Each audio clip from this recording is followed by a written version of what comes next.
Hello, welcome to Stories in Time in Focus. And today I'm Ellouise Schoettler, your storyteller host, and we have another storyteller with us today that I'm going to talk to for you, asking her questions. She's a good friend of mine, and I've been looking forward to having her coming down to be on the show. Susanna Holstein from West Virginia. Hi, Susanna. Well, hello, Ellouise. Yeah. I'm calling you Susanna. Professionally, she's also known as Granny Sue. How did that happen? That was really interesting. I became a grandmother very young. I was 38. Yeah, that is And young. my grandchildren called me Granny Sue because my mother was also Granny. So it was to differentiate between the two of us. A storyteller friend heard my granddaughter call me that, and she picked it up and started calling me Granny Sue. And she introduced me at the very beginning of my career to other storytellers as Granny Sue, and it stuck. Yeah. Yeah. Well, now, actually, I met you as Granny Sue Right. almost 12 years ago. Wow. At the West Virginia Storytelling Festival, their second one. It was a You long were time up back. there, yeah. Yeah. You were just starting out, weren't you? Yeah. Gosh, Ellouise, I think that was more like 15 years ago. Was it 1997. Oh, wow. Yes. Okay, 15 Time years. flies. Yeah. Time flies. I was just beginning to Yeah. go out and tell stories. Yeah, and so I was so fascinated because our grandchildren were with us when we had come to the West Virginia Storytelling Festival, and they never forgot Granny Sue. So it was a good name to hang on you know. It seems to fit, and the older I get, the better it fits. Yeah. Does it fit and feel comfortable, not just because of the family connection and everything, but that it fits you because of being a homesteader? Probably so. People connect the granny woman, you know, the mountain granny woman. So that does probably make a connection. Explain to our viewers, what is a homesteader? Most homesteaders will grow most of their own food. They will probably provide some of their other needs too. It's basically providing for your basic needs. So if you're homesteading, you're trying to provide your food, your water, your shelter, your heat. Mm-hmm. Without going to some outside source for it. Right. And where do you do this? I've been living on that same farm in West Virginia since 1996. Bought it in 1995 with my first husband, and I was so young and so naive, I didn't realize that you should have an architect to design your house. So I drew it on graph paper, the plan for our house, and that's how we built it. And we made a lot of mistakes with that house, but I'm still living in it. It's still standing, so evidently it wasn't too bad. But homesteading usually, that means building. Most homesteaders will build their house, or they'll find an older house and renovate it. But we have that farm in West Virginia. It's 50 acres. We had 80, but we did sell some of it so that I could retire. But we have 50 acres. It's very rural. When we moved there, you basically couldn't get there from anywhere. Actually, when we bought it, we were so naive that we didn't realize that a road that was dry in the summertime but without any gravel on it was impassable in winter. So You learned that the first winter you were there. We learned it the hard way. We did a lot of walking. It was a mile to anything. It was a mile to the mailbox. It was a mile to the school bus, where the school bus stopped. It was a mile to where the electric line stopped, a mile to where the telephone line stopped, a mile to a paved road. It was a mile to anywhere from where our house was. Wow. See, so many people these days are living in cities or larger, less urban, but larger communities, that this is an education to a lot of people to hear what you and Larry are doing at your place and how you are being as self-reliant as pioneers in its own way. Is that true? It has become... It's been part of my life for so long, because I was 23 or 24 when we moved to that land, and we learned so many things the hard way. And thank God for good neighbors who were absolutely fascinated by what we were doing. The funny part was they were sure we were drug dealers because we were not related to anybody up there, and nobody just moved there. Like, in this area, your neighbors come and go, and you don't know who they are sometimes. But up there, everybody was related to each other or knew your family. But here we moved from the outside and didn't know anybody and weren't related to anybody. And because we had sold our home here in Northern Virginia and bought our land for cash, that much cash, there was only one explanation. We had to have been drug dealers. And were you? Oh, of course not. No, it was so funny. I mean, and well, I was so naive. You know, when the helicopters would fly over in the fall, they do that. You know, they fly over in the fall looking for marijuana that turns yellow in the fall. Well, I didn't know. So the helicopters would fly over, and I just waved at the helicopter. I had no idea. I was just very young and very naive. But we learned a lot, and we learned a lot from our neighbors. They taught us a lot about living in the country. Yeah. One of the things I think has been so interesting about one of the things you've done is a number of years ago, you became a blogger. Yeah. And on Blogspot. Now, what's the call for your blog? It's Granny Sue's News and Reviews. And you can find that if you Google Granny Sue's News and Reviews, it pops up. I've been blogging since 2007. And my blog is very eclectic. It's my everyday life, whatever I feel like writing about that day. It might be what we canned or what we planted. It might be if we've had a big snowstorm, I'll have a lot of pictures. I do a lot of pictures on my blog of what I've been doing. It will be stories about my family. It might be folklore. It might be a road trip, I do storytelling road trips. Right. As my trip tip here to see you will be a storytelling road trip, and it's pictures of what I saw along the way or people I met. Sometimes it's somebody interesting I met and the story they told me that becomes a blog. It could be a book review or a movie review, a storytelling review. Now, is that not piquing your curiosity to take a look at that blog? I follow that blog daily, and so do hundreds of other people from various walks of life, because you've opened up your world to people.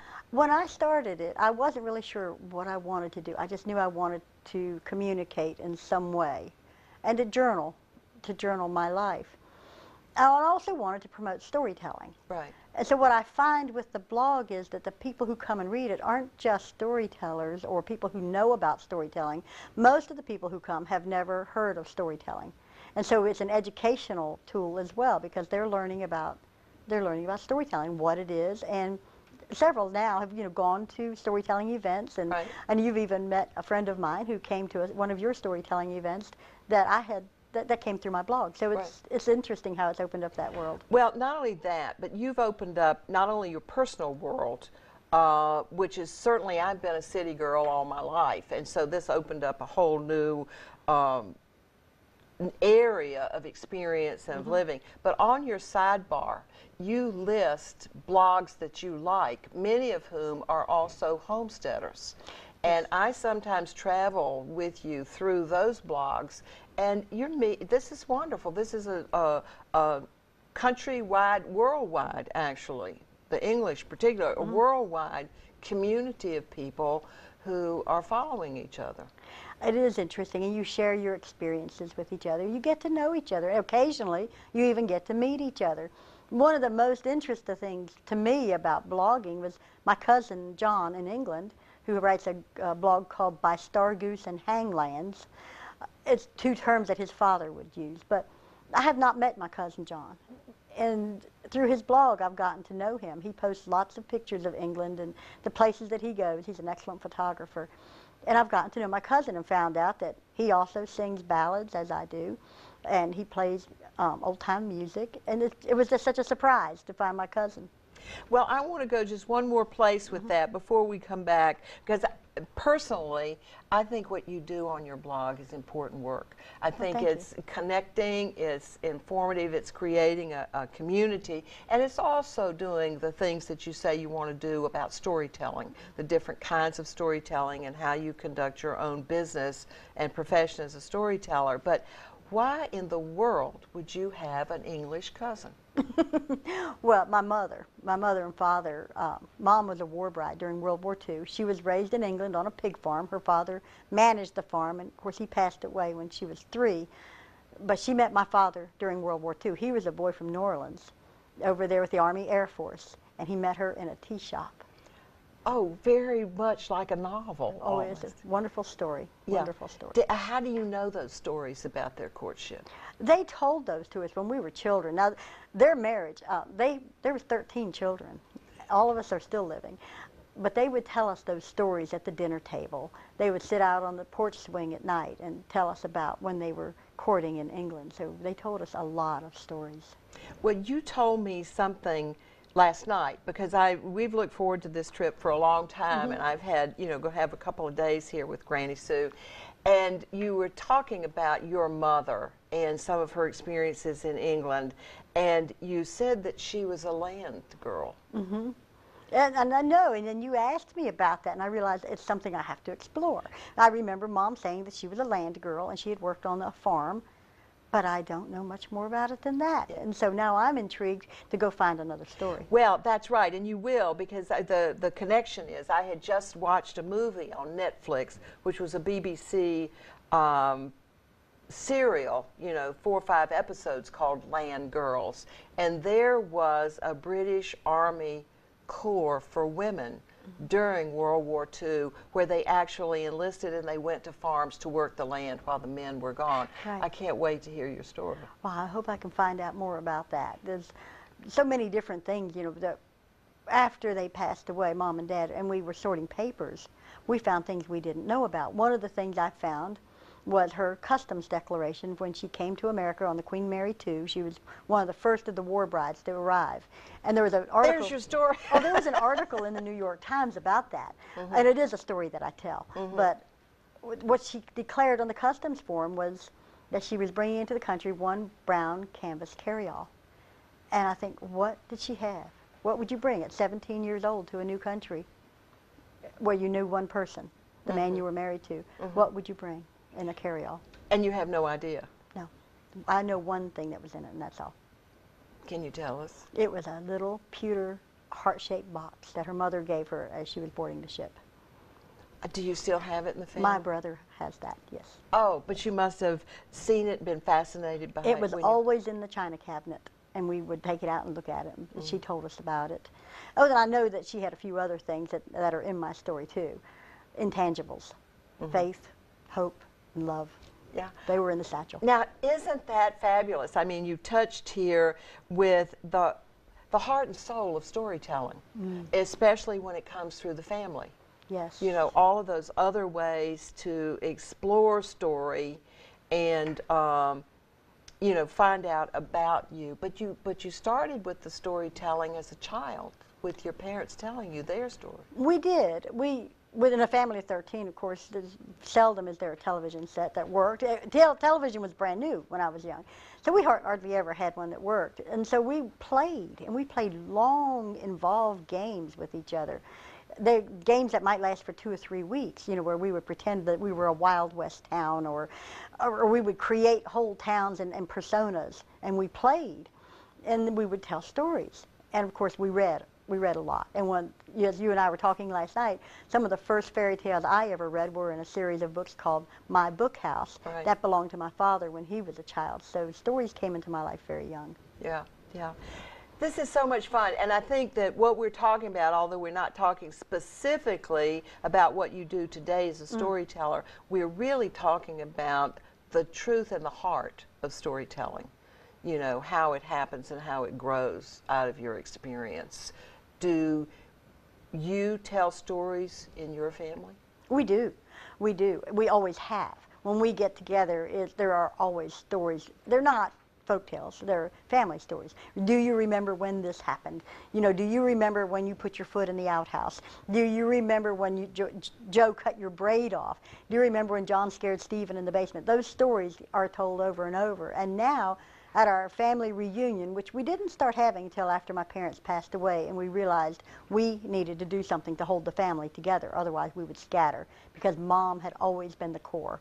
And we realized we needed to do something to keep that core. And so we started our family reunion. And at family reunion, there's a family story time every year. And anyone in the family, the cousins and all come too, anyone can get up, tell a story, sing a song. They can tell a remember when story. They can tell a joke. They can tell a folk tale. And everyone gets involved. Grandchildren, all the little cousins, even the 3 and 4 year olds want to get up and do something. And so a lot of them will pick something out in advance and be ready to perform. Now, that's really fabulous. We're going to have to stop right here, but I'm sure that you're picking up as much richness as Granny Sue is sharing with us about what story can mean to you personally as well as to your family. We're going to take a little break. Don't go away. because she's going to be right back telling you one of her stories.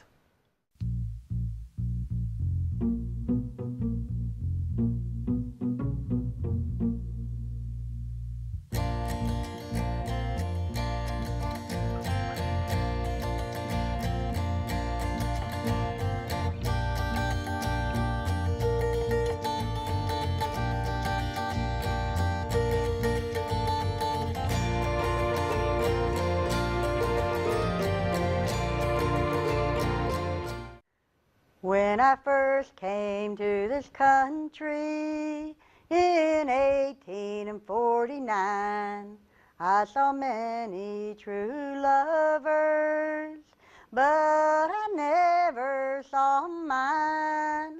I viewed all around me and saw I was alone, and me a poor stranger and a long ways from home.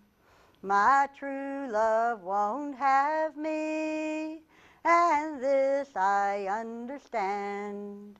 She wants a freeholder, and I have no land.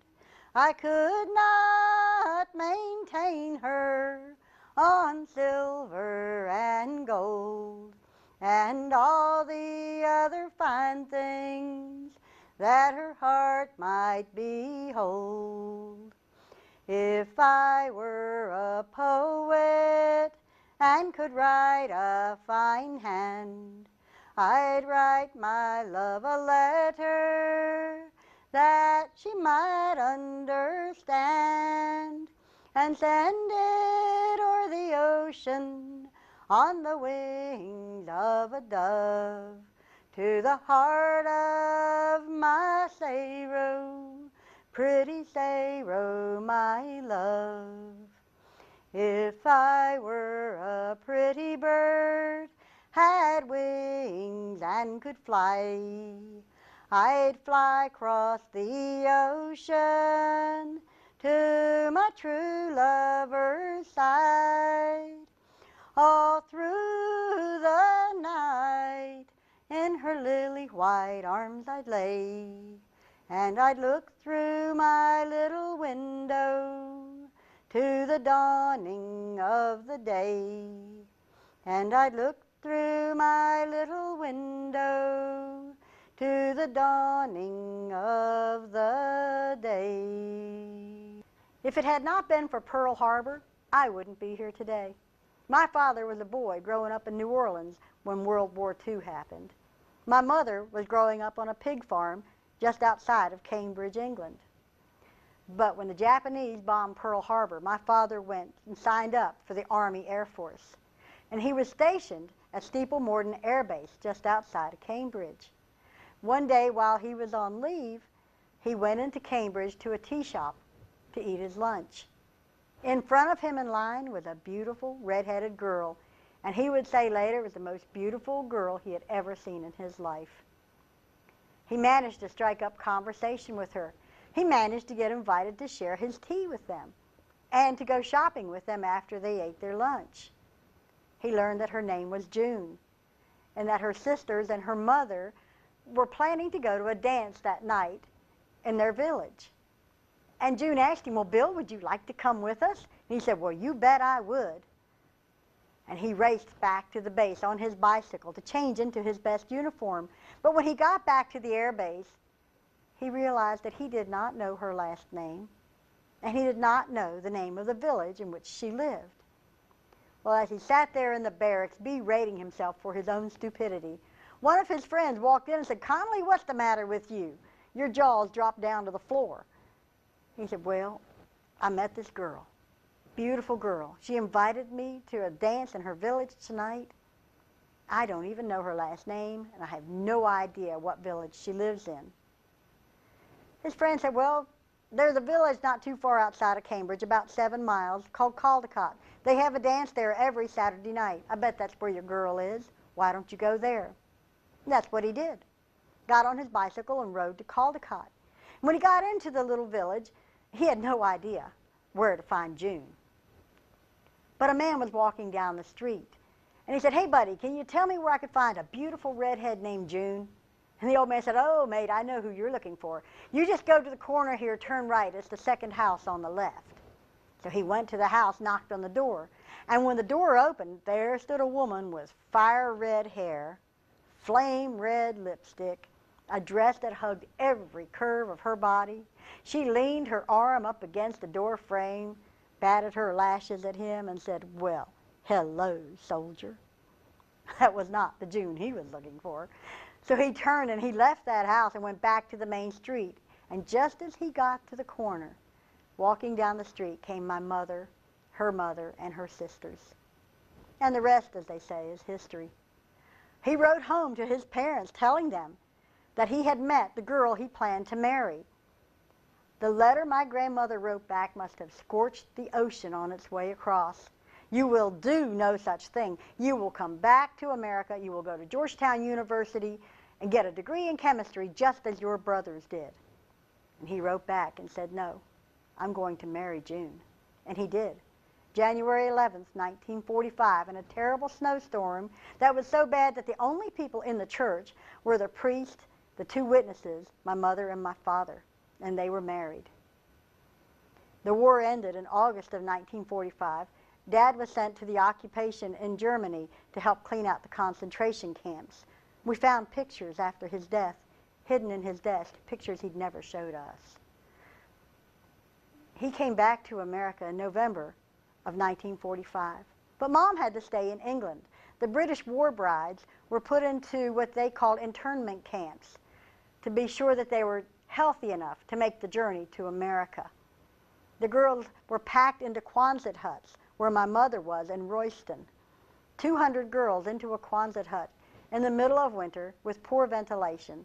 If one girl got sick, they all got sick.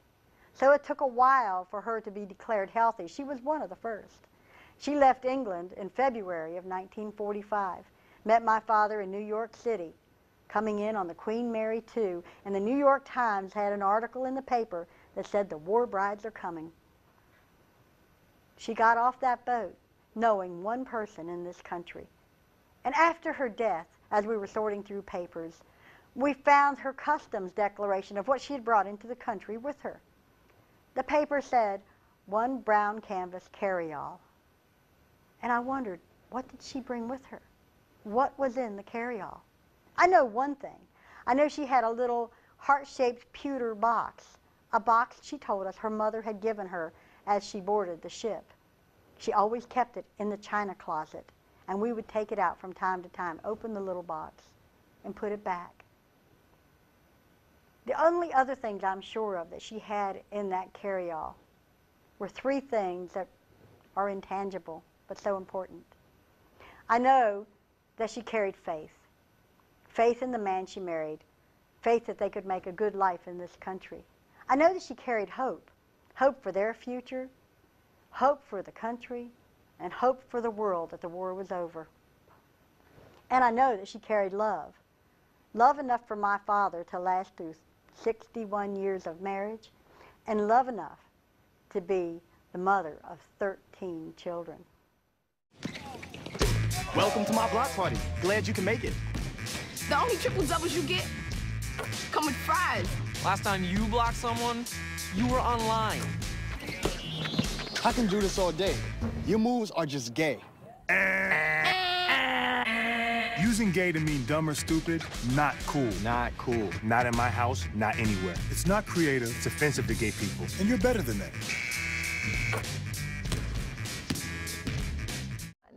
Welcome back. Now, was that worth it or what? God, thank you for the story, Susanna. Oh, thank you for letting me tell it. Really, you know, wonderful story to have in the family. But the thing I want to ask you about now is the ballad. That you sing in the traditional Appalachian form, a cappella, don't you? Yes, I do. Yeah, but you didn't do that when I first knew you. How did you come to do it? I was looking for stories, and I was looking online trying to find new Appalachian ghost stories, just searching as we do, Googling around. Right. And I turned up a CD that said Ghost Stories and Ballads, and so I ordered it. I brought it home and I listened to it, and put it into my CD player, and there was this old man singing, and I'm like, what in the world is that? He was singing a cappella, and I was fascinated. I listened to the CD all the way through, and I was so fascinated. I listened to it over and over. And then I began singing along because I was learning the words as I listened to it, and I realized this was my style. These were my songs. I could sing these. All my life I thought I couldn't sing. I sing in a different key from what is comfortable for most people, I suppose. There's something that made me not feel comfortable singing, but I could sing the ballads. And I love the stories in them. I come to ballads not from the perspective of the music or singing, but from the perspective of the stories that they tell. Right. And has this sort of opened you up to different things since you started using the ballads as well? It has. The ballads open you to, well, there's so much in them. There's the folklore of the ballads, where a reference to someone dressed in green could be a reference to the fairy folk, or it could be a reference to someone coming back from the grave. There are references in the ballads, you know, her lily white breast or his lily white arms. There are references that you pick up and you realize that they have other meaning. But they've also enriched my storytelling, because I can offer audiences more now to kind of round out the experience. They have the stories told, they have the stories sung. And it offers, a lot of the ballads offer opportunities for people to sing along with me, which is ever so much fun. Oh, yeah, yeah. Because this was an interesting pairing, you know, that the ballad offered someone going across the sea, you know, and of course your story about your parents is your mother was a very brave young woman. I think so. I just cannot imagine at 17 years old taking off on such a journey and knowing that it might be years, if ever, that she was able to return to visit her family. She did eventually, but it was 30 years before she went back. How old was your father? He was 22. An old man. An older man. An older man. Yeah, yes. yeah. But her description of him, you know, she was absolutely in love with him, and always was. His bright blue eyes, and when he had hair, it was black. Yeah. That's a beautiful story, though. But as I was listening to you, the thing that you add to it, of course, are the one canvas bag, 17 years old. You know, really beautiful. Yeah. Beautiful. When you think about it, those things, the images just jump out. Right. Thank you for bringing us that story. Thank you so much. Thank you for having me. Yeah, and visit Granny Sue on the web at her blog. It's Granny Sue News and Reviews. News and Reviews. Granny Sue's News and Reviews. Granny Sue's News and Reviews. And read about this life that she's living, you know, in West Virginia on a ridge. I find it fascinating, and I'm sure you will too. So, and come back next month. We'll have another interview introducing you to somebody interesting with, I hope, as charming a story as you've brought to us. Thank you very much. Well, thank you.